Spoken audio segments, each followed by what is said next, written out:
So it's election season, and maybe your Facebook feed is just a little more cluttered than you'd like to deal with right now. Well, here's how you can fix it.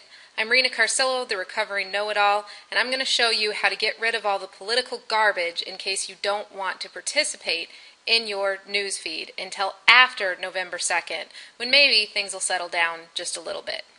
So all you have to do is, if you look at this post right here, and this is a perfect example of what we're talking about. This is one of my friends posting from a political website. So this is showing up in my news feed with his little blurb about what he thinks about it. And maybe I'm just sick of seeing it. Maybe I'm like, David, could you stop posting all this crap and cluttering up my feed with it? So all I have to do is scroll over his post, and you'll notice this little arrow shows up right up here on your right hand side. So you just click down on that little arrow, and it's going to give you a few options. And I'm going to walk you really quickly through what those options mean. If you choose Hide Story, all it's going to do is hide that story. It will also, in the future, hide stories that Facebook thinks is like that one. To get it back, you just click Unhide.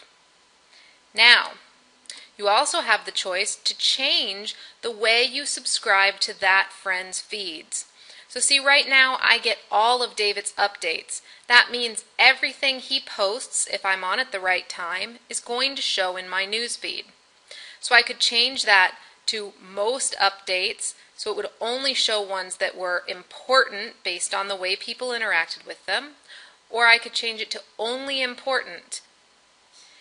This is the one I recommend if you have a friend or a family member who you love them, but you just don't want to hear all of the things they have to say, but you don't want to unfriend them.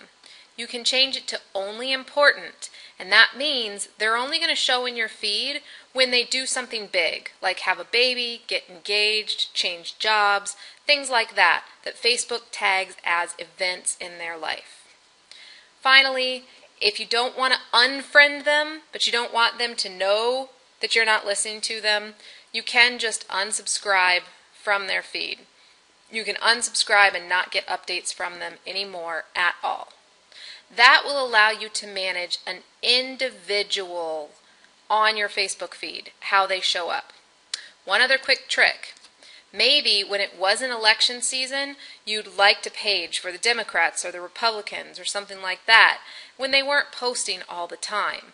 Well, right now, when they're posting 40 times a day, it might be too much for you. If you want to get rid of their posts in your feed, all we got to do is go to the page. So we're just going to click on this page, and all we got to do is click here on the like button and choose Unlike. You choose Unlike, and you'll no longer get updates from that page. Pretty simple. So that's 2 ways for you to control what you see on your Facebook newsfeed. So hopefully you can be a little less annoyed with what's going on during the political season. I'm Rena Carcillo, the Recovering Know-It-All, and I've been helping you become a Facebook Whisperer.